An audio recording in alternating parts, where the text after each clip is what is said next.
In Greg's keynote session today, called Recognizing and Harnessing Life-Changing Moments, you're going to hear ways that you can recognize life-changing moments and learn the tips to harness them to keep you catching your second wind and keeping your sail in the right direction.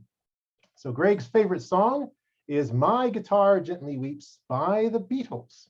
So here is Greg Gazin with Recognizing and Harnessing Life-Changing Moments. Thank you very much, Mr. Toastmaster and fellow Toastmasters. And Keith, I'm really sorry, but this keynote is not about podcasting. Your conference chair had made that decision for me. But nevertheless, fellow Toastmasters and guests, I want you all to think back to a moment in time that you'll never, ever forget. For me, the scene, the East End Boys and Girls Club, I was late in my teens in Montreal. In fact, I see Jimmy right there. Hey, Jimmy, you're back. I thought you were out of this place. I thought you were never coming back, but you're here. Greg, I don't want to talk about it. I don't want to talk about it. Calgary is a horrible place. Gasp. It's cold, it's dry, and they don't have a hockey team. Now, before all of you, especially the sports fans, feel offended, this yes is, of course, Alberta. But at that time, the Flames were still in Atlanta, and they wouldn't be in Calgary for probably another year or so. So Jimmy goes on and on about the good and the bad and the ugly of Cowtown, wah, wah, wah, wah, wah. And all I thought of was, that sounds kind of interesting. But not long after, I actually started evaluating the treadmill of my own reality. Working, going to school, and the year before I was hit by a car, and things in Quebec were in turmoil, and everyone thought that separation was imminent. The big thing was, had older brothers and sisters graduating from university, and they weren't getting any jobs. So I started thinking about Calgary. And at that time, all I knew about was the Stampede. And I thought to myself, well, how bad can the place be, right? At that time, the internet consisted of the library and newspapers. So, hey, did my research, Calgary Herald, OMG. There was a lot of stuff happening in Calgary. It was booming and jobs were plentiful.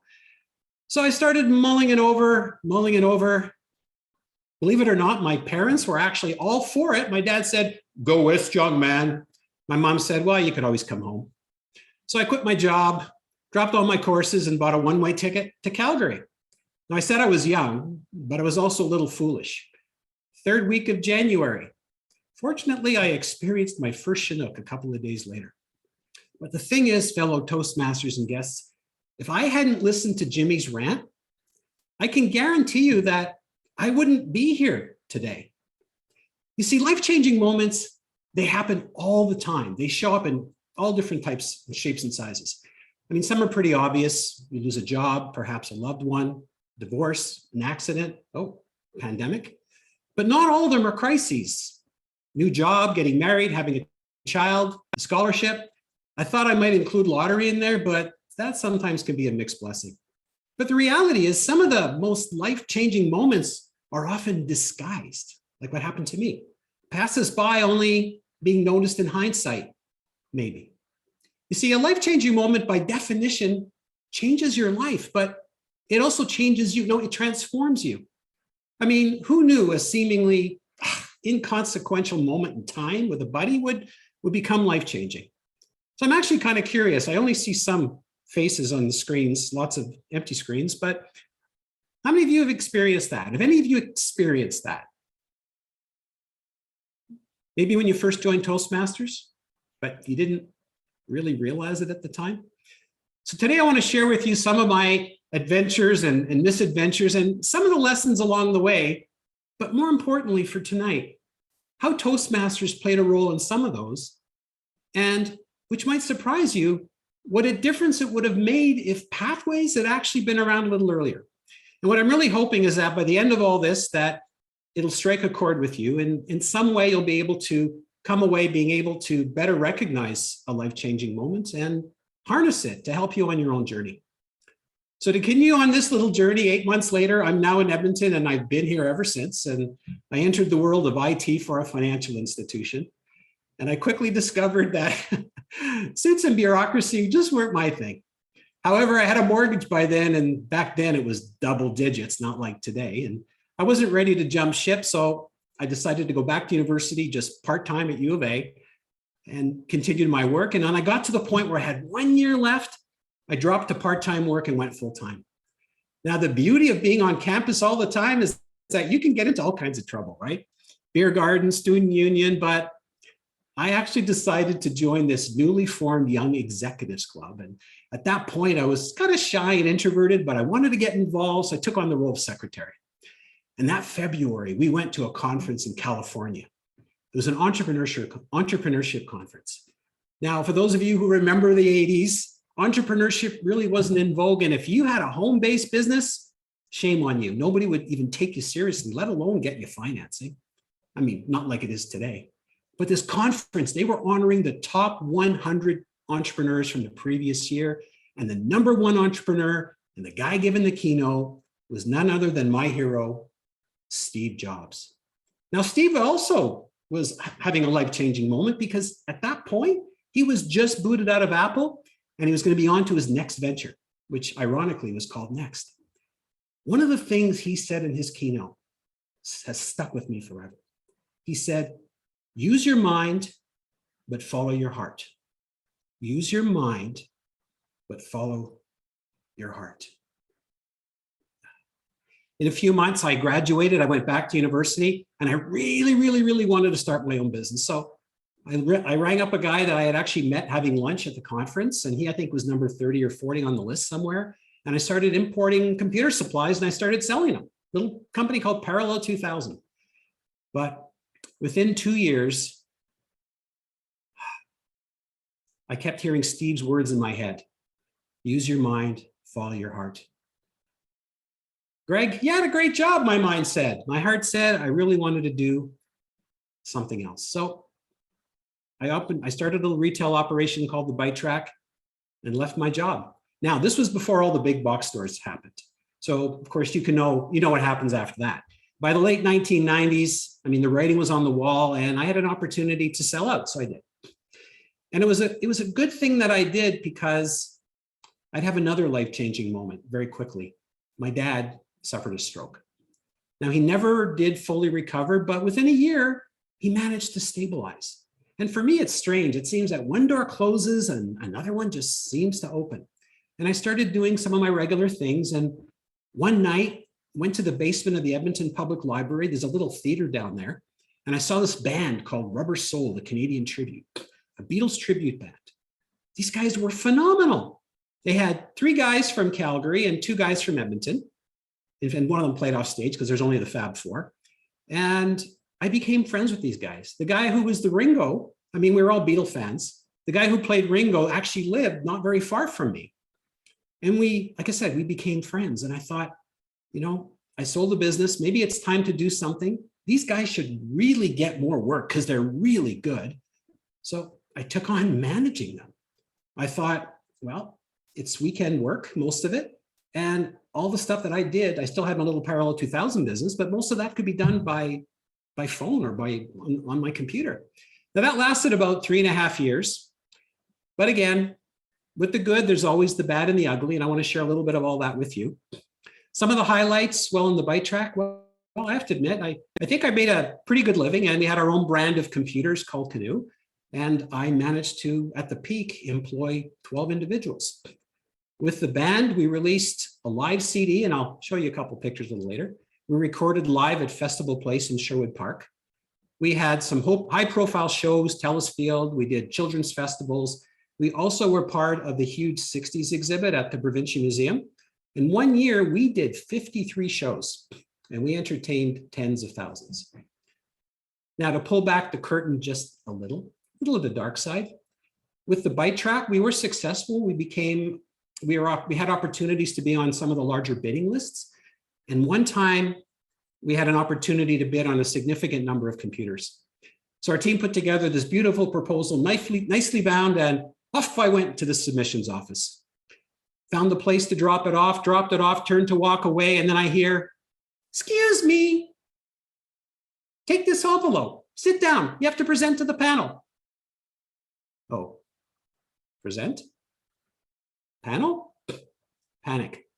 I looked around the room. Everyone was smartly dressed, and me, I was in my t-shirt and jeans. But it wasn't what I was wearing that was the problem. It was what was underneath. There was something missing. Confidence. I just did not have the confidence. Now, how many of you here have read Susan Jeffers' book, Feel the Fear and Do It Anyway? Guess what?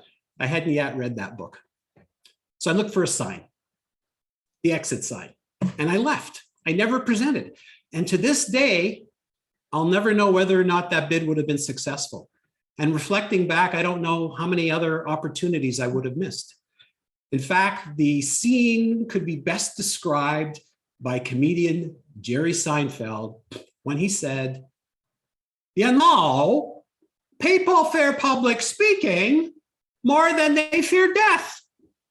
Yeah, in fact, the guy delivering the eulogy would rather be in the coffin, because it wasn't until years later that I would discover something that would help me boldly go where I've never been before. No, it wasn't the latest Star Trek. It was Toastmasters, because Toastmasters can take you to incredible places. And I know a number of you, I see your names, you've been around for a while and you know that. But I was still a little cocky, and a lot of time had passed since that fateful day. And I thought I didn't really need Toastmasters, but I was coerced with copious amounts of caffeine, and I joined. And then, of course, came table topics, my first table topic. I don't remember what the question was. I don't remember what the theme was, but when the stopwatch stopped, I didn't quite hit 12 seconds. And then it was, "Beam me out of here, Scotty, I'm not coming back." But the club reached back out. The club reached out to me, and I came back.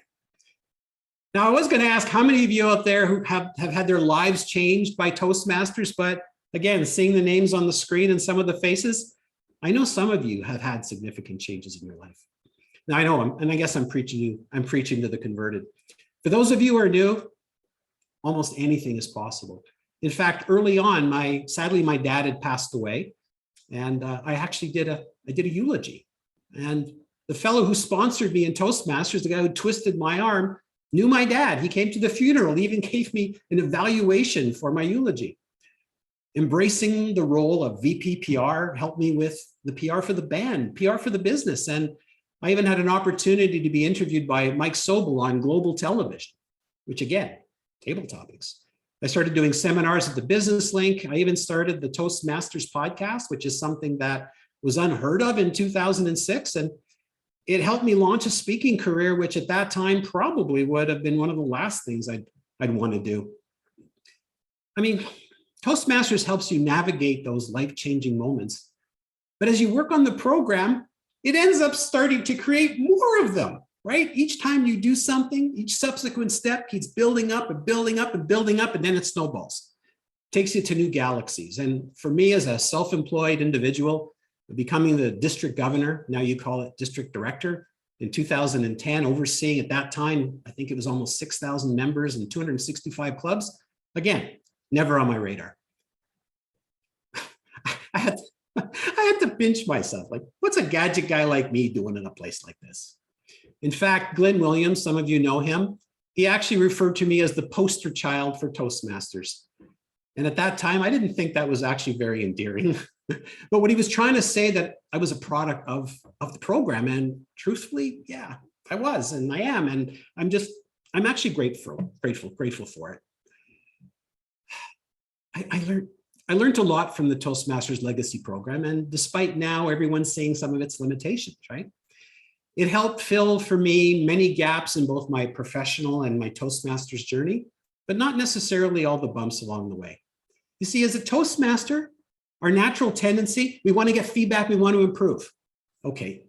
I know some of you are going to say, Greg, you just dwell on this too much. But to this day, I reflect back and I can't help but think, I could have done better, right? Things could have run smoother. And when I look at any project, I always pick up those examples, the bike track, the rubber sole, the band, et cetera, I always pick up those examples. And then I realize, I think back, okay, this is what I knew then, this is what I know now. And I think back, okay, that could have just filled that gap. And that's why, fellow Toastmasters, is that in the open, I mentioned that what a difference I think that everything would have made to me if pathways had been around, let's say, a decade or so earlier. Now, at first, it's not evident, okay? But pathways is like a box of Cracker Jacks. Inside, you find a surprise, right? And some of which you end up having more of. I just wish I knew then. So I want to share with you 3 examples, and maybe we'll pick one from each of my journeys. The first one is the Pathways is Mentorship Program. Now, again, odd question. I see there's a lot of people here that are going to say yes, but I'll ask anyway. How many of you here have taken on a leadership role beyond the club? Area director, division director, right? Again, back then they were called governors.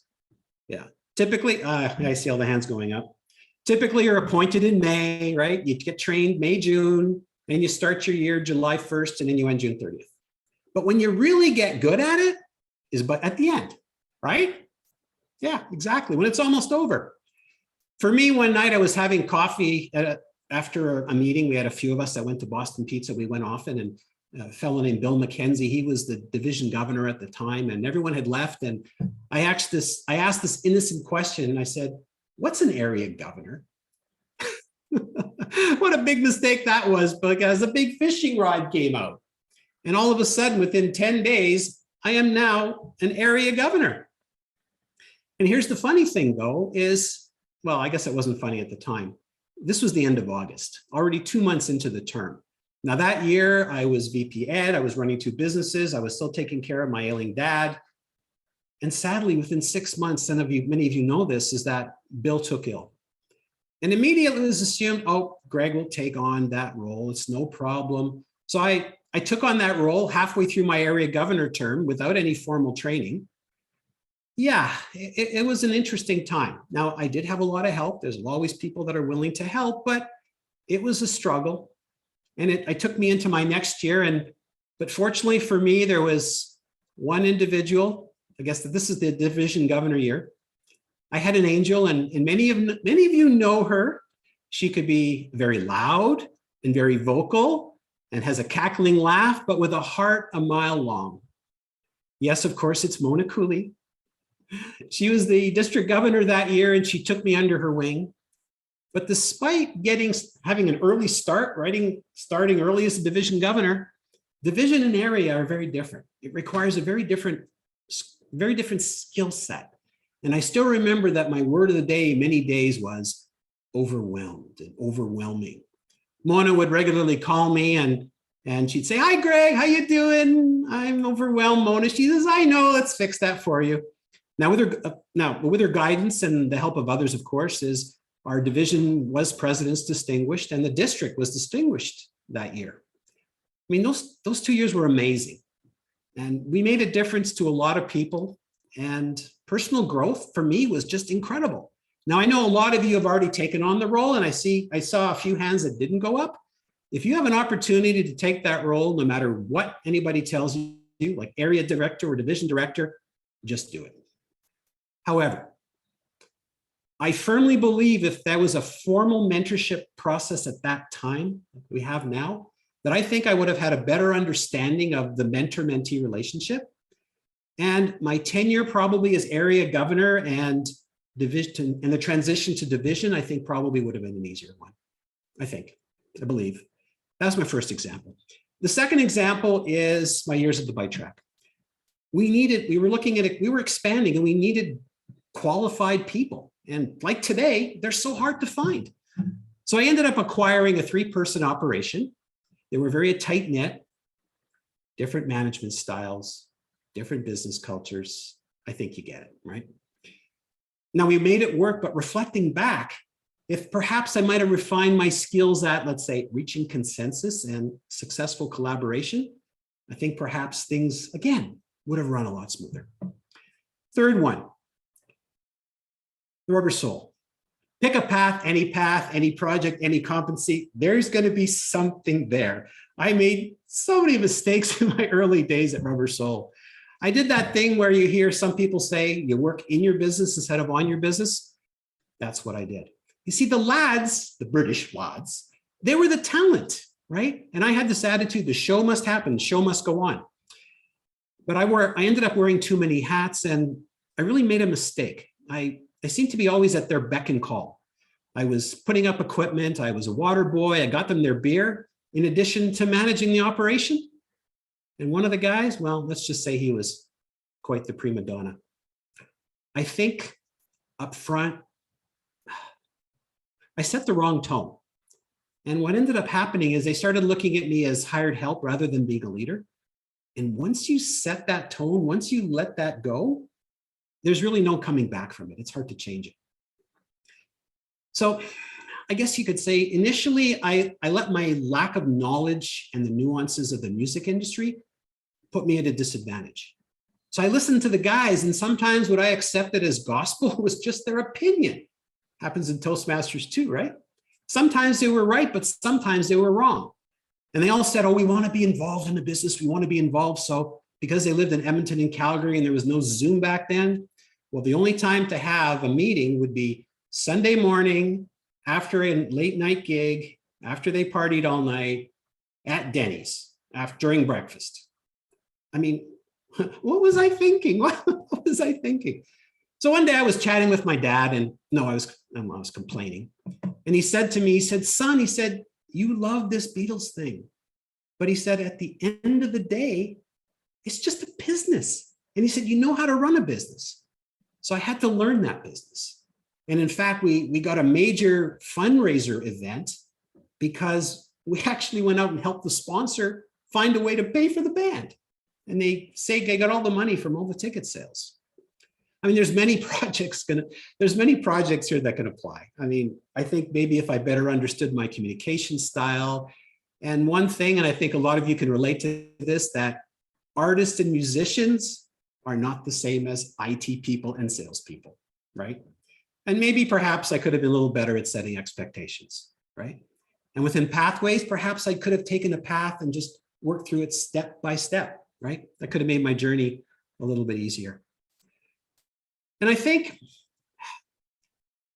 this is why it saddens me. And I think it sometimes actually infuriates me that when I hear from longtime members about, oh, Pathways is so awful, and why did they go away from the manuals?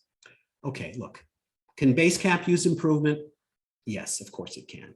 Can the interface be rather cumbersome to navigate? Yes, but the content, some of the content is absolutely phenomenal. Give you a great example, the research project.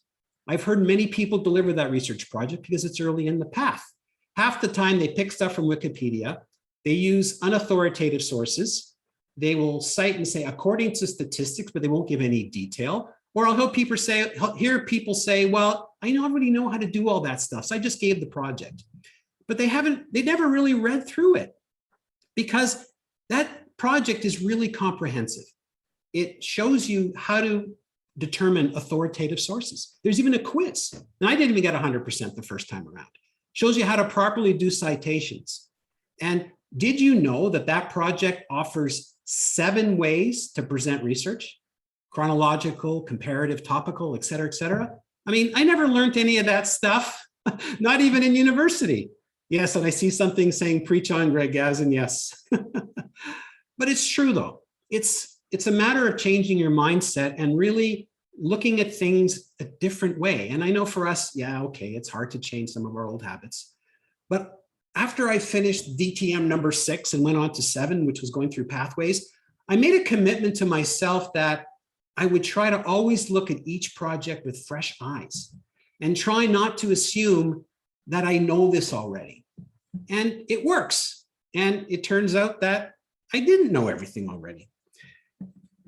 And you're right, I will get off my soapbox. Thank you for the people in the comments in the chat.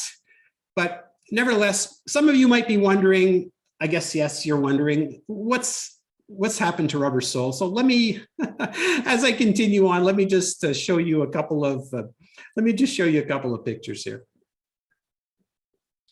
There's the band Rubber Soul. As you can see, they started off as the early Beatles.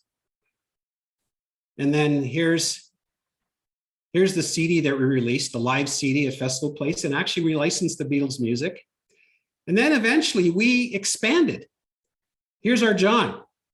Pretty amazing, hey? We expanded the show. So they started like 62, 66 era. I Want to Hold Your Hand, She Loves You. And then eventually they moved on to Let It Be, Hey Jude, etc. And the guy who plays Paul was right-handed, but he learned how to play left-handed with a left-handed Hofner bass, the same one McCartney uses because McCartney's left-handed. And look at that. So they were actually pretty amazing. And here's a little shot of yours truly and Steve Jobs. The rare time he actually wears a suit. We've always seen him in the turtlenecks and the jeans, right? So yeah, it got to a point where the small venues couldn't hold us. We started doing larger shows and festivals. We actually rebranded. We started doing theater, so we rebranded from Rubber Soul, the Canadian tribute, to Rubber Soul, the Beatles Experience. But as it turned out, like the Beatles, a couple of the lads had irreconcilable differences. So at the end of the day, the Magical Mystery Tour just had to come to an end. Now, as for Jimmy, I haven't heard from him in decades, but I Googled him, and he's living in southern Alberta somewhere. So obviously, he's now happy with the hockey team, and I know all of you are. Calgary is first place in the division or in the conference. And as for yours truly, many of you know that I experienced a major loss last year. But it's times like this, and it's opportunities like this, and my Toastmasters family, D99, D42, and all the others that honestly have really helped me get back into the saddle and find some normalcy in my life. So in closing, I see my time is coming to an end. I know your flag of parades is coming up. In closing, I'm hoping that my little journey here of life-changing moments is actually giving you some food for thought. And I want to leave you with one thing that I do, and something perhaps that you can do to try to ensure that some of those moments don't pass you by. Every time you have an inkling or a thought that's meaningful or profound, not, oh, I need milk. And if it's in the middle of the night, yeah, I know you might need milk in the middle of the night. If it's in the middle of the night or in the shower, write it down. But don't analyze it, don't judge it, don't question it. Just write it down. Of course, I have to write things down because as I get older, I forget things. But then you want to make sure that you take time to think and take time to reflect. I know we're all busy 24/7. If you have to, block time in your calendar, right? A quiet time. Go to a coffee shop. Heaven forbid you turn off your phone, right? But turn off your phone or do like I do and go for a walk. In fact, last week I went for a walk and I was listening to a podcast, and there was a gentleman, he's a keynote speaker out of Australia. His name is Vin Jiang. And he had this quote, which was perfect for this moment. He said, acquisition of information yields satisfaction. It's the application of it that gives fulfillment. The application of it that gives fulfillment. So if you really want to make that change or make the best of a change that's just been dumped on you or thrown at you, you just need to take action. But not just any action for the sake of doing it. Do it with purpose. Do it with intention. Do it with real action. Hemingway said, never confuse movement with action. When it came to Calgary, I didn't even realize it back then. I'm realizing it looking back. I could have just read up on Calgary. I could have researched ad nauseum. I could have taken a holiday. But no, I moved to Calgary. And you know what? Don't take the journey by yourself. Get help, right? Obviously, Toastmasters can help you nourish your mind. Your Toastmasters family can help nourish your soul. And you just never know what's going to happen. And as we wrap up, I want to challenge even you seasoned Toastmasters. I want to challenge each and every one of you to sometime between now and the end of the conference, book a time to reflect, maybe Sunday, maybe Monday, to reflect back on what you've experienced over the course of this weekend. Because you never know that something you might hear, something you might do, something you might see, just might, quote, strike the right note.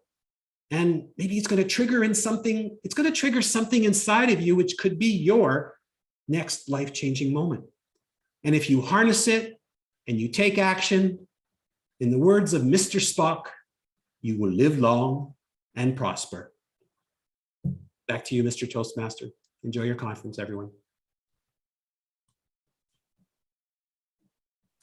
Nothing like a great, amazing Jimmy story, Greg, and nothing like a great keynote from you. I can understand now why Keith was so excited to hear you talk. My first time, and I am full of joy. And this Thursday, Feel Good Thursday, is just getting hot. I want to acknowledge Katrina in the chat. She says, what an amazing keynote to kick off our conference. Thank you so much, Greg.